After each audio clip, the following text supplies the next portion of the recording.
A lot of focus will certainly be on the spearhead of India's attack. But for a change, before we get our experts into discussing Jasprit Bumrah, let's hear from the opposition and Martin Guptill, who'll be straight up facing Jasprit Bumrah when they chase, as to what he has to think.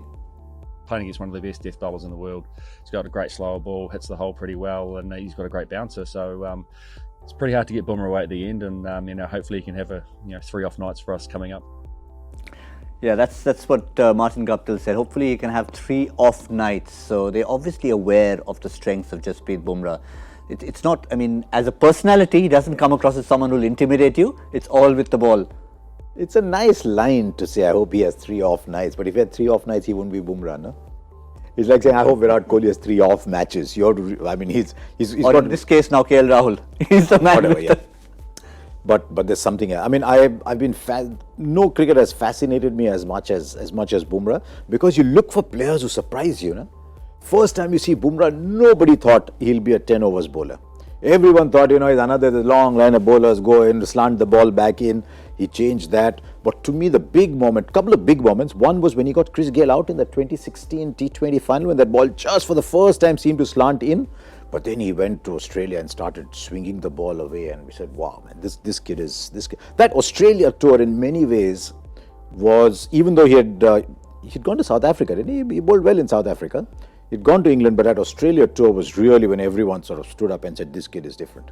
Now let's get a perspective from Zahir Khan, who wears a couple of different hats as far as Jasprit Bumrah is concerned, not only as a former fast bowler, but also working closely with him in the IPL. What is it that strikes you about him and that action? Almost a staccato action, but so effective.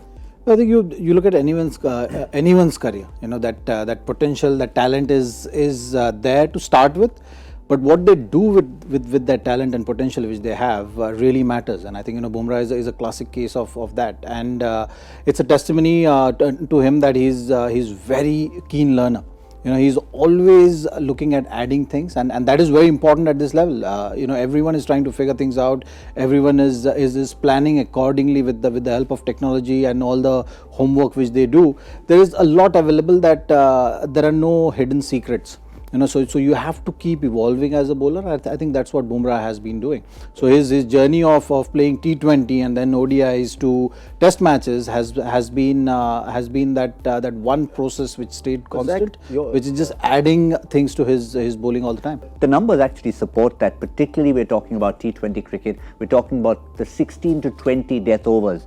And we often refer to, especially on our show here, which are the tougher overs to bowl. And Bumrah always has those tough overs, and yet he comes up with this economy rate against the best in the world, and he's right up there. Yeah, and that's incredible. I wonder if we are starting to get, in the light of what Guptill said, what we used to call the Sunil Narine effect in the IPL, saying let's play this guy out.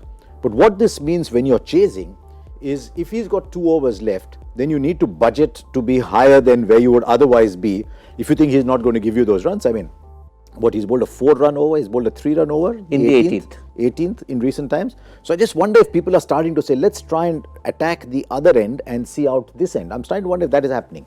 Oh, it certainly should happen, because you've got to be ahead of the game. Because in terms of his records, if you have a look at his records since January 2019 at home, this is New Zealand in T20Is. We'll come back to that, but let's just stick to Bumrah for the moment.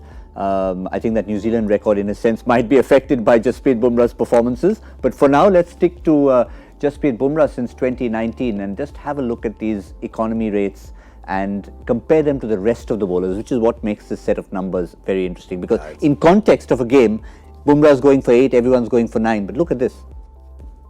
It's so stark. Look at the 4 and 7. The first one against Australia, it's 4 and 7.